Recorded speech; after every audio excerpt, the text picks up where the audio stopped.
ይፈቅድ ይትልወኒ ይጽልአ ለነፍሱ ወያጥብ ይንሳ መስቀለ ሞቱ ወይትልወኒ። የሚወደኝ ቢኖር ሊከተለኝ የሚወድ ቢኖር መስቀሉን ተሸክሞ ይከተለኝ።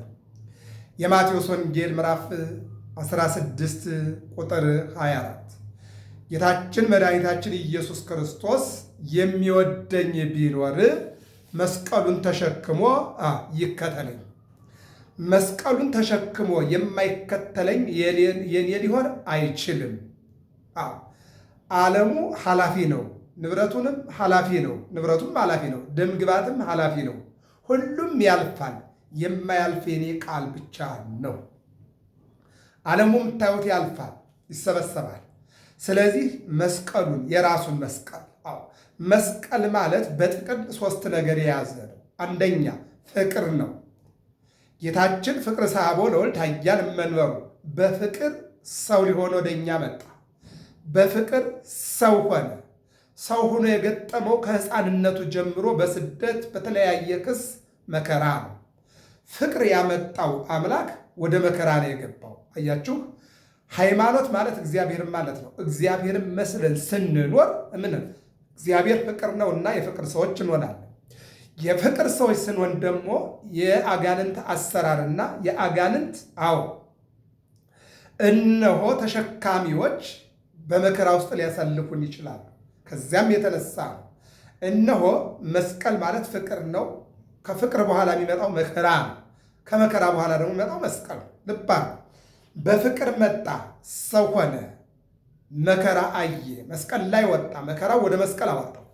መስቀል ላይ ወጦ ግን እነሆ ወገብረ ሰላም በደመ መስቀሉ ቆላስይስ 1:18 ላይ በመስቀል ላይ በቆረሰው ስጋው ባፈሰሰው ደግሞ ሰላምና ያደረገው።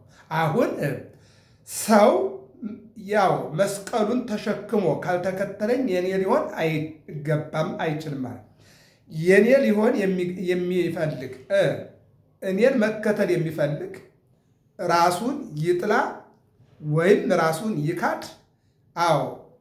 ነፍሱን ይካድ፣ ይጨክን፣ እኔን ተከትሎ ለመጓዝ ከኋላ አገልጋይ ለመሆን መስቀሉን ይሸከም፣ ፍቅርን ይሸከም። ጥላቻ ተሸክሞ ክርስቶስን መከተል አይቻልም።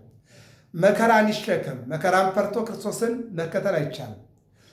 ሰላምን ይሻ፣ ሰላምን ጠልቶ በጠብ እየኖሩ ክርስቶስን መከተል ማገልገል አይቻልም። ይናያል። ስለዚህ ከዚህ መስቀል ተሸክመው የተጓዙ መካከል ብዙ ወንዶች፣ ብዙ ሴቶች ዘመን አቋራጭ ወይም ደግሞ አላፊ የሆነውን ዓለም ንቀው ከዓለም ተገይተው ዓለምን የናቁ ከዓለም ተገይተው የዓለም ምናምንቴን ግስንግሱን የተው መካከል ነሐሴ 3 ቀን ቅድስት ሶፊያ ትገኛለች። እንደሚታወቀው ነሐሴ ፍልሰታ ለእግዝእትነ ድንግል ማርያም ሱባኤ ነው። ምዕመናን ከቤታቸው ወጥተው በየአብያተ ክርስቲያናቱ በየገዳማቱ ማዳበሪያ አንጥፈው ውሃ እየጠጡ ቆሎ እየቆረጠሙ ሌሊት ሳህታት፣ ጠዋት ኪዳን ስብሐተ ነግ፣ ከዚያ ውዳሴ ማርያም፣ ቅዳሴ ማርያም ትርጉም፣ ከዚያ የወንጌል አገልግሎት፣ ከዚያ ደግሞ ቅዳሴ፣ ማታ ደግሞ መሐረነ አብ፣ ከዚያ ቀጥሎ ደግሞ ወንጌልና ዝማሬ እያገለገሉ እግዚአብሔርን እንዲሁም እናቱ ድንግል ማርያምን፣ መላእክትን፣ ጻድቃንን፣ ሰማዕታትን፣ የጸኑትን የበረቱትን የሚያመሰግኑበትና ከድንግል ማርያም በረከት የሚያገኙበት ሰዓት ነው። አሁን ሰዓት ላይ በዚህ ውስጥ በአንድ ልደታ ብለን ዮሴፍና ኒቆዲሞስ ብለን በሁለት ደግሞ አትናስያ ብለን ያቺ የደጋግ ልጆች የባለጸጋ ልጆች ነበሩ። እናትና አባቷ እነሱም ባለጸጋ ነበሩ። እሷን ወለዱ። እነሱ ሲሞቱ ቤቷን ከፍታ ለእንግዳ አድርጋ ስትዘክር የነበረች በኋላ ግን ሰይጣን ያሳሳታት የአስቄጥስ ገዳም መነኮሳት ስለሷ ጸልየው በዮሐንስ አጽር አማካኝነት ንስሐ ገብታ እንድትሞት ያደረጓት በሁለት ታስባለች። በሶስት ሶፊያ ትባላለች። ሶፊያ እንደሚታወቀው ታሪኳ ጣሊያን በሚባል ሀገር ማለት ነው። ቤተሰቦቿ በጣም ይቀራቸው የማይባሉ ባለጸጎች ነበሩ ይላል። ባለጸጎች ናቸው እና የሚገርመው ነገር እነሆ ዓለምን ንቃ የዓለምን አለባበሱን፣ አነዋወሩን፣ ሀብቱን፣ ስልጣኑን ንቃ ከዚያ ወደ ሮሜ እነሆ ሰማዕት ለመሆን እግዚአብሔርን ለማክበር በፍቅር ተጓዘች።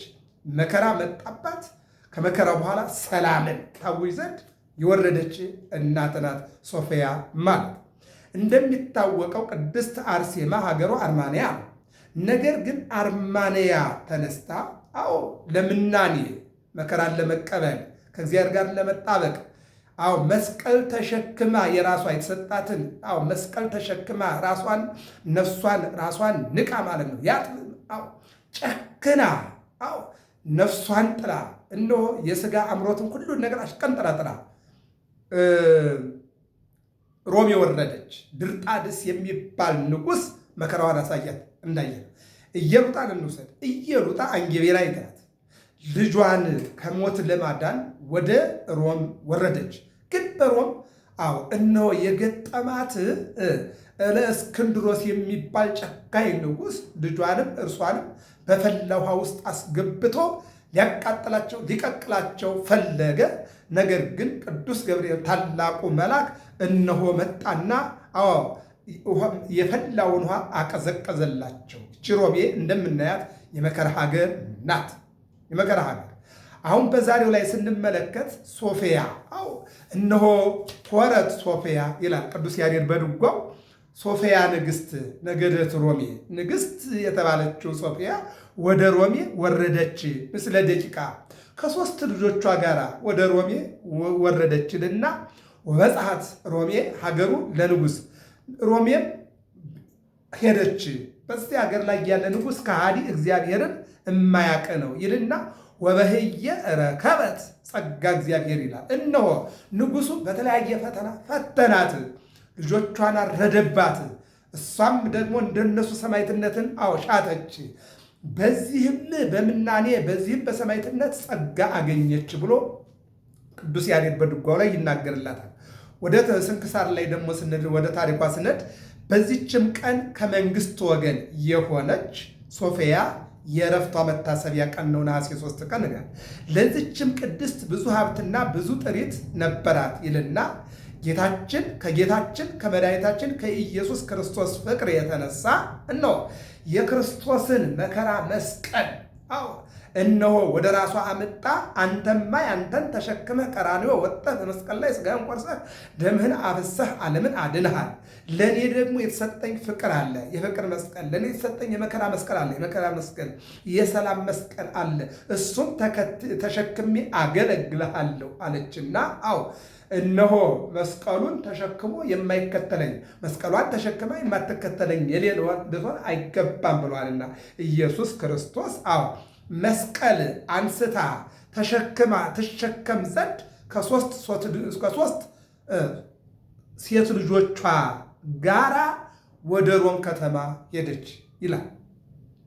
3 ሴት ልጆች አሏት። እነሱን ይዛ ወደ ሮም ወረደች።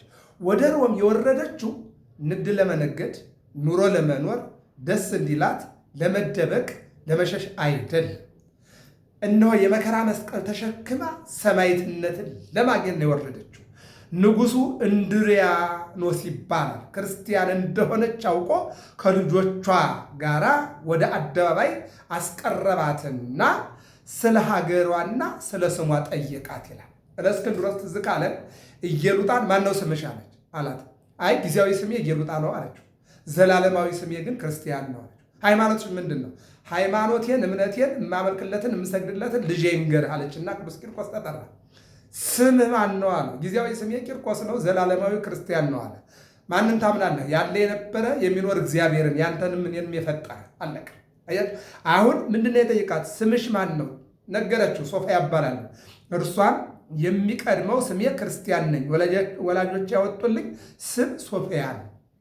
የሚቀድመው ስሜ ግን እነሆ ያለ የነበረ የሚኖር ስሜ እነሆ ክርስቲያን ነው እና ወላጆች ግን ያወጡልኝ ሶፊያ ነው። እኔም በኢጣሊያ ባለ ብዙ ወገን ነኝ። ክብር ይግባውና በክርስቶስ ፈቃድም ልጆችን መስዋዕት አድርጌ ላቀርብ ወደ አገርህ መጣሁ አለችው። ግልጥ አድርጋ በኢጣሊያ ባለጸጋ ባለሀብት የሆነ ቤተሰብ ውስጥ ነው ያደግኩት የኖርኩት የባለጸጋ ዘር የሀብታም ዘር ነኝ። ነገር ግን ዓለሙን ኃላፊ ንብረቱን ኃላፊ እስመ ኩሉ ኃላፊ ውእቱ። ደም ግባትም ያልፋል፣ ሀብትም ያልፋል፣ ንብረትም ያልፋል፣ የዓለምም ይጠቀለላል። የማያልፈው እግዚአብሔር ብቻ ነው። ጌታዬም እንዲህ ብሏል፣ ሰማይና ምድር ያልፋሉ ቃሌ ግን አያልፍም ብለዋልና እኔ የመጣሁት የእግዚአብሔርን ቃል አክብሬ ለማስከበር ይልቁንም በእርሱ በሃይማኖቴ ምክንያት በእምነቴ ምክንያት የሚመጣ ነገር ካለ እስከ ሞት ድረስ የታመንኩ ነኝ አለችው። ዘይፈቅድ ይጸመደኒ ሊያገለግለኝ የሚወድ ቢኖር ይጽና ለነፍሱ ወያጥን ነፍሱን ይጣል ይጨክን መስቀለ ሞቱ ወይ ትለወን የሞት መስቀልን የመከራ መስቀልን ተሸክሞ ይከተለኝ። መስቀሉን ተሸክሞ ለሱ የተፈቀደለት ለመስዋዕትነት ሃይማኖቱን ለመግለጥ እምነቱን ለመግለጥ የተፈቀደ መከራ አለ። ለጴጥሮስ ተዘቅዝቆ መስጠቀል ነው። ለጳውሎስ አንገቱን መቆረጥ ነው። ለእስጢፋኖስ በድንጋይ መደብደብ ነው። ለቂርቆስ ለኢየሉጣ ወደ ፈላ ውሃ ውስጥ መግባት ነው። ለአናንያ ለአዛርያ ወደ ነደደ እሳት ነው። ይለያያል። እያንዳንዱ ጸጋ ልዩ ልዩ ነው።